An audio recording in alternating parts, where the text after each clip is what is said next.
سحرونه دی خوارشا د اذان لهر تعالی سحرونه دی خوارشا د اذان لهر تعالی د کونړ لالزارونو مشي مشي بے جمالا د کونړ په زړه صداباد او د قاضی خیل تجارتی مارکیټ په غیږ کې دا صداباد غزلیز مازیګر تر عنوان لاندې جوړې شوې مشاعرې ته درنو قومي مخورو دینی عالمانو شاعرانو لیکوالانو ژورنالستانو د شعر او د ادب مینوالو د ننني ادبي محفل ټولو درنو ګډونوالو السلام علیکم ورحمت الله وبرکاتو.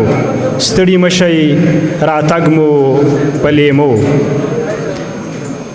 د اسداباد غزلیز مازیګر د جرمني په کولن ښار کې د کونړ کلتوري ټولنې د کاري ډلې غړي محترم زلمي قاضي خیل په هڅو او په غوښتنه ترتیب شوی. تاسو ټولو درنو ګډونوالو ته پکې یو ځل بیا ښه راغلاست او هرکلی وایم. د مشاعرې ویناوال کم دي، یوازې یو یا دوه ویناوال لرو او له هغه وروسته به مخامخ د مشاعرې ګلبڼ ته ننوځو، خو پیل د قرآن عظیم الشان په څو مبارکو آیاتونو سره کوو. له محترم قاري صاحب محمد ابراهیم څخه په خورا درنښت هیله کیږي چې دریځ ته راشي او زموږ د ننني ادبي محفل دروازه د قرآن عظیم الشان په څو مبارکو آیاتونو سره پرانیزي. محترم قاري صاحب محمد ابراهیم. أعوذ بالله من الشيطان الرجيم.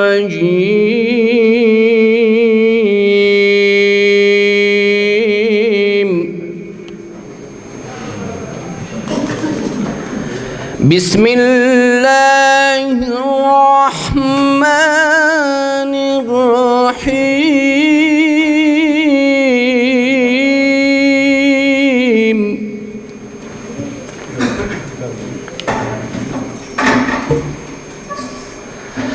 إن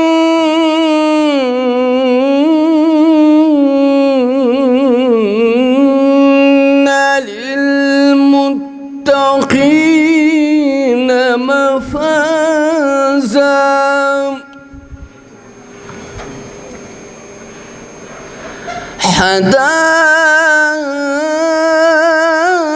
حدائق وأعنابا وكواعب أترابا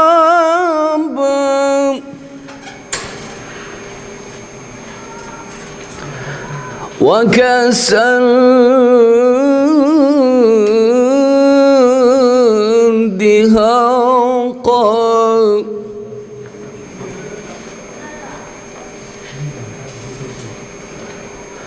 لا يسمعون فيها لغوا ولا كذابا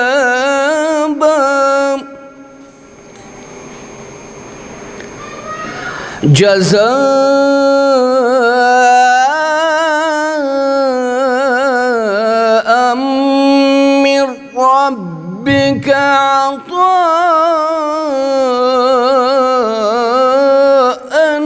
حسابا. صدق الله العلي العظيم. سهرنۍ بلبلې ورسره مله کړه نغمه، سهرنۍ بلبلې ورسره مله کړه نغمه، د غره په خوا کې کلیا ستاسې اذان خوږ دی. نړۍ به هم خوږوي د تورې ګوړې په شان، نړۍ به هم خوږوي د تورې ګوړې په شان، لکه انګور د میزان افغانستان خوږ دی. له قاري صاحب محمد ابراهیم څخه ډیره زیاته مننه.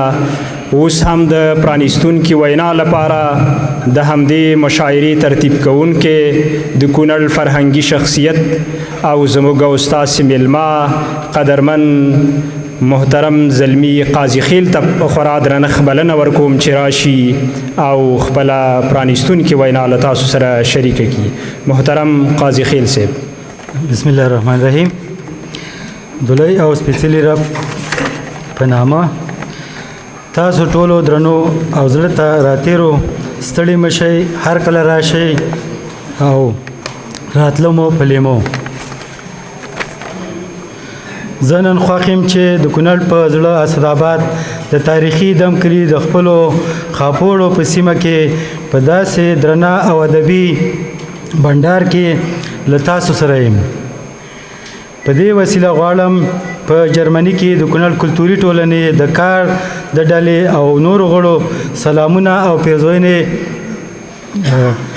تاسې ښاغلو او راغلو ته ورسوم.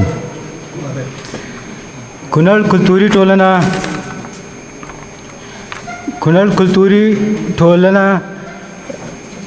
د 18 کلونو راهیسې په آلمان کې د خپلو دینی، کلتوري او ژبنیو ارزښتونو د ساتنې، پالنې او پرمختیا لپاره هڅې او هلې ځلې کوي چې په اجتماعي، علمي، ادبي او ځانګړي ډول د ماشومانو، ځوانانو او د سالمې روزنې لپاره یې په لسګونو غونډې، سیمینارونه او ناستې جوړې کړې دي.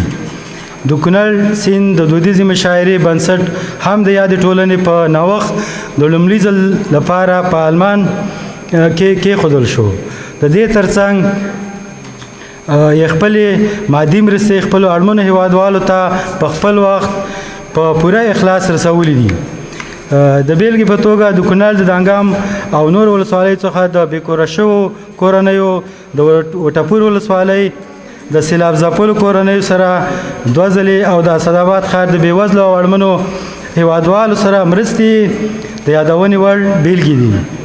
د کونړ سربیره لوی پکتیا او په دې وروستیو کې د 15,000 یورو نقدي مرسته د هرات ولایت د زلزله ځپلو او زیانمنو هیوادوالو سره ترسره کړي دي.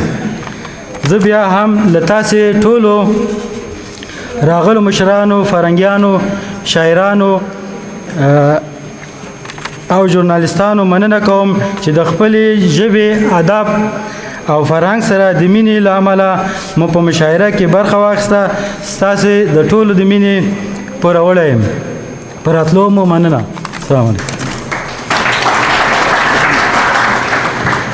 له محترم قاضي خیل صاحب څخه ډیره زیاته مننه او د کونړ د فرهنګي ملګرو په استازولۍ له دغو هڅو مننه کوو چې له هیواده بیرون د کونړ د خلکو په استازولۍ ادبي او فرهنګي پروګرامونه مخ وړي او همدا ډول دننه په هیواد کې د بېوزلو او د مصیبت ځپلو سره مرسته کوي. کور مو ودان.